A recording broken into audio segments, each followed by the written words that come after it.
नमस्कार, मैं अंजलि मिश्रा। स्वागत है आप सभी का हमारे चैनल में। दिल्ली में बीजेपी की सरकार बन चुकी है। सीएम रेखा गुप्ता के साथ ही नई सरकार में 6 मंत्री शपथ भी ले चुके हैं। दिल्ली में बीजेपी के वरिष्ठ नेता विजेंद्र गुप्ता इस बार स्पीकर बनाए जाएंगे। गुप्ता रोहिणी से विधायक बने हैं। 61 वर्ष विजेंद्र गुप्ता इन चुनावों में रोहिणी निर्वाचन क्षेत्र से 37,000 से ज्यादा मतों से जीत कर आए। अब ऐसे में आप सोचोगे कि विजेंद्र गुप्ता का जिक्र हम क्यों कर रहे हैं। दरअसल इस नई सरकार के गठन होते ही सोशल मीडिया पर कुछ पुरानी तस्वीरें बड़ी तेजी से वायरल हो रही है, जिसमें एक तस्वीर और एक वीडियो जो है, आपको बता दें कि वो रेखा गुप्ता का है और दूसरा जो है वो है विजेंद्र गुप्ता का। एक तरफ रेखा गुप्ता इन पुराने वीडियोस के जरिए बता रही है कि क्यों वो एक धाकड़ सीएम हो सकती है, तो दूसरी तरफ विजेंद्र गुप्ता की वापसी as a speaker Arvind Kejriwal के मुंह पर करारा तमाचा है, जिन्होंने जब मौका मिला विजेंद्र गुप्ता को बोलने से रोकने के लिए उन्हें हमेशा मार्शलों का इस्तेमाल करके दिल्ली विधानसभा के बाहर फेंकवाने का काम किया था। यानी साफ तौर पर विजेंद्र गुप्ता की वापसी आम आदमी पार्टी के लिए एक बहुत बड़ा झटका है। ये वही विजेंद्र गुप्ता है जिन्हें अपने 10 साल के कार्यकाल में 20 बार से भी ज्यादा बार जो है इन्हें बाहर भेजने का काम किया गया, इन्हें विधानसभा में बोले नहीं दिया गया, मार्शलों की मदद से जो है इन्हें कंधे पर उठाकर भी ले जाया गया, इन्हें अपमानित किया गया। और आज यही विजेंद्र गुप्ता उसी दिल्ली विधानसभा में, उसी सीट पर जहां से उनको अपमानित किया जा रहा था, उसी सीट पर विराजमान होकर और अरविंद केजरीवाल को हटाकर जो वहां पर उनके नेता होंगे, अब उनके ऊपर इनकी चलेगी। लोग कह रहे हैं कि समय बहुत बलवान है, जिसको इतना अपमानित किया आज उसी के हाथ में चाबुक भी थमा दिया गया। अब यह देखना होगा कि विजेंद्र गुप्ता इस चाबुक का इस्तेमाल किस तरीके से कहते हैं, क्योंकि 10 साल पहले भाजपा के विजेंद्र गुप्ता को तत्कालीन आप विधायक अलका लांबा के खिलाफ पार्टी के एक सहयोगी ओपी शर्मा द्वारा कथित रूप से अपमानजनक टिप्पणी करने को लेकर जो है विरोध करते हुए दिल्ली विधानसभा से बाहर ही निकाल दिया था। इस दौरान सफेद कुर्ता और पैजामा पहने गुप्ता को आधा दर्जन मार्शलों ने कंधे पर उठाकर बाहर किया था और ये तस्वीरें सामने आई थी। वहीं रेखा गुप्ता की भी कई सारी वीडियो सामने आ रही है, जहां पर वो अपनी जगह नहीं छोड़ रही है। सिटिंग अरेंजमेंट को लेकर जो है चीज देखने के लिए मिल रही है। वहां पे काफी सारे पुरुष है, काफी सारी महिलाएं हैं, लेकिन वो धाकड़ महिला की तरह वहां बरकरार बनी हुई है। उन्होंने पोडियम जो पकड़ रखा है उसे वो छोड़ नहीं रही हैं और उसके बाद वहां से वो कुछ निकाल कर हट जाती हैं। तो ये जो वीडियो है रेखा गुप्ता के कई सारे पुराने ट्वीट्स जो हैं, कई सारे पुराने पोस्ट जो है वो भी वायरल हो रहे हैं, जहां पर वो अरविंद केजरीवाल को जैसे का तैसा ट्रीटमेंट जो है देती नजर आ रही है। बड़े बोले अरविंद केजरीवाल को जिस तरीके का ट्रीटमेंट रेखा गुप्ता ने पहले दे रखा है, उसकी कई सारी जो ट्वीट्स है वो सामने आ रही है। लोग ये कह रहे हैं कि दिल्ली को एक ऐसा ही मुख्यमंत्री चाहिए था, क्योंकि अब अरविंद केजरीवाल की बोलती बंद कर दी गई है।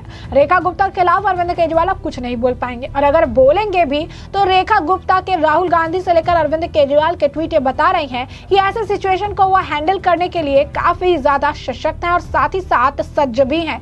यानी रेखा गुप्ता को क्यों चुना गया, इसे लेकर कई तरह के पत्रकारों को भी परेशानी थी, कई तरह से एक नैरेटिव सेट किया जा रहा था। लेकिन रेखा गुप्ता ने ये बता दिया है कि बीजेपी ने जो उनके ऊपर भरोसा जताया है, जो उनके ऊपर अगर आप कहेंगे कि विश्वास जताया गया है, उनके बैकग्राउंड के बारे में पता करके ही जताया गया है। एक बहुत लंबा समय जो है उन्होंने राजनीति को दिया, एक बहुत लंबे समय तक वो बचपन से आरएसएस के साथ जुड़ी रही और एक बहुत बड़ा एक उनका कार्यकाल का समय रहा है, जो अलग अलग पदों पर विराजमान रही। अलग अलग आप कह सकते हैं बीजेपी के हर यूनिट का उन्होंने एक्सपीरियंस लिया है, सारे काम को उन्होंने बखूबी तरीके से देखा है, समझा है, माइन्यूट डिटेल तक जो है उन्होंने इसके बारे में पता किया है। और यही कारण है कि वो एक बहुत ही मजबूत, धाकड़ और सशक्त महिला है, जो किसी भी सिचुएशन में किसी भी झूठ, किसी भी आरोप, किसी भी दखल अंदाजी को पूरी तरीके से टैकल करने के लिए सज्ज है। अब बात कर लेते हैं विजेंद्र गुप्ता की। पहले तो आप बयान सुनिए विजेंद्र गुप्ता का कि किस तरीके से स्पीकर बनने पर उन्होंने खुशी जाहिर की थी। सुनिए क्या कह रहे हैं। निश्चित रूप से सदन की परंपराएं, सदन के नियम कानून और एक पवित्र स्थान है, वो मंदिर की तरह है, उसकी पवित्रता को बनाएंगे, उसकी गरिमा को और बढ़ाएंगे। सर, जितने समय के लिए बीजेपी का दिल्ली में वनवास रहा, लेकिन आप समय समय पर विधायक बनते रहे, तो इतने लंबा समय लग गया। अब सत्ता में बने रहने के लिए क्या प्राथमिकता है पार्टी की ओर से और नेताओं की तरफ से रहेगी? नहीं, हमारी प्राथमिकता ये है कि हमें काम करना है, काम करके दिखाना है। कोई खास प्राथमिकता आपकी अपने क्षेत्र के लिए, दिल्ली सरकार के लिए? दिल्ली का विकास करना है, रोहिणी का विकास करना है, यही मेरी प्राथमिकता है। हाँ जी। तो जैसे कि आपने सुना कि विजेंद्र गुप्ता ने बताया कि उन्होंने बताया किस तरीके से बहुत ज्यादा खुश हैं, वो स्पीकर का पद वो संभालेंगे, अपनी जिम्मेदारियों का निर्वहन करेंगे, सारी चीज तो वो कह रहे हैं। लेकिन आपको बता दें कि जो आज की बात है, जब विजेंद्र गुप्ता उसी विधानसभा के अध्यक्ष के रूप में वापस आ गए हैं, भाजपा नेता विजेंद्र गुप्ता ने कहा है कि वो बहुत खुश है क्योंकि दिल्ली में भाजपा की सरकार भी बन रही है। उन्होंने ये भी कहा कि मुझे दिल्ली विधानसभा का अध्यक्ष बनाने की जिम्मेदारी देने के लिए भी पार्टी का बहुत आभारी हूँ। मैं अपनी जिम्मेदारी पूरी करूंगा, मैं सदन की गरिमा बढ़ाने के लिए काम करूंगा, मेरी प्राथमिकता दिल्ली का विकास सुनिश्चित करना है। अब ऐसे में आपको बताते हैं 30 नवंबर 2015 को विधानसभा में यहाँ पर भाजपा विधायक में टिप्पणी को लेकर बयान जो है काफी ज्यादा आपस में भिड़ गए थे। इसके बाद रामनिवास गोयल ने विजेंद्र गुप्ता को शाम 4 बजे तक सदन से बाहर जाने को कहा था। तो अब उन्होंने हटने से इनकार कर दिया तो मार्शलों को बुलाया गया। गुप्ता ने उन्हें हटाने के प्रयासों का विरोध किया और बेंच पर टिके रहने का प्रयास भी किया, लेकिन स्टाफ ने हल्ला मचाते हुए उन्हें हटा दिया। और इस तरीके की एक या दो नहीं, तमाम ऐसी तस्वीरें हैं जो सोशल मीडिया पर चर्चा का विषय बनी हुई है। लोग इन तस्वीरों को साझा कर रहे हैं। लोगों के कमेंट्स जो है वो भी काफी दिलचस्प है। लोग इसे बस कह रहे हैं कि समय जो है, समय का एक फेर ही है कि कभी सत्ता जो है केजरीवाल के हाथों में थी और केजरीवाल ने विजेंद्र गुप्ता के साथ क्या कुछ किया और आज विजेंद्र गुप्ता का समय। कुछ कमेंट्स हम आपको बताते हैं कि किस तरीके से लोग इस पर प्रतिक्रिया दे रहे हैं। कुछ लोग ये कह रहे हैं कि ये तो बहुत ही ज्यादा एक पोएटिक जस्टिस देखने के लिए मिला कि जिस जो है विजेंद्र गुप्ता को इन्होंने बाहर फिकवाने का काम किया, जिसे उन्होंने अनादर किया, अपमानित किया, वही विजेंद्र गुप्ता अब दिल्ली विधानसभा के नए स्पीकर होंगे। एक व्यक्ति ने लिखा है उस तस्वीर को साझा करते हुए जब मार्शल उठाकर विजेंद्र गुप्ता को लेकर जा रहे हैं और लिखते हैं, समय बड़ा बलवान है केजरीवाल, तुमने विजेंद्र गुप्ता जी को जो है 10 साल विधानसभा के अंदर खूब मार्शलों से जो है बाहर निकलवाया। आज समय बदला है और कट्टर बेईमान केजरीवाल उस विधानसभा में नहीं होगा और विजेंद्र गुप्ता विधानसभा अध्यक्ष की कुर्सी पर बैठा होगा। लगातार आपको बता दें कि वही तस्वीरें सोशल मीडिया पर सर्कुलेट हो रही हैं और लोग यही कह रहे हैं कि समय का एक बहुत बड़ा फेर देखने के लिए मिला, एक बहुत बड़ा कालखंड जो है बदला है, एक बहुत बड़ा टाइम तक सत्ता में रहे हैं ये, किस तरीके से विजेंद्र गुप्ता को बोलने नहीं देते थे।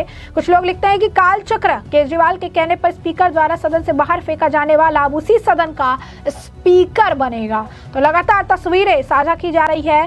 लोग यही कह रहे हैं कि किस तरीके से एक ट्रीटमेंट विजेंद्र गुप्ता के साथ दिया गया। आज वही विजेंद्र गुप्ता उनके मुंह पर करारा तमाचा मारते हुए उसी स्पीकर की कुर्सी पर बैठ रहे हैं जहां से उन्हें सबसे ज्यादा अपमानित किया गया और बाहर जो है फेंकाने का काम किया गया, उन्हें बोलने नहीं दिया गया, उनकी आवाज को दबाया गया है। आज उसी स्पीकर के पद पर विजेंद्र गुप्ता जो है विराजमान होंगे। तो ऐसे में हमने आपको जो पूरा मामला है विस्तार से बताया, लोगों के कमेंट्स भी आपने देखे हैं। तो ऐसे में अब इस मामले पर आपकी भी जो राय हो हम कमेंट सेक्शन में कमेंट करके जरूर से जरूर साझा करिएगा। धन्यवाद।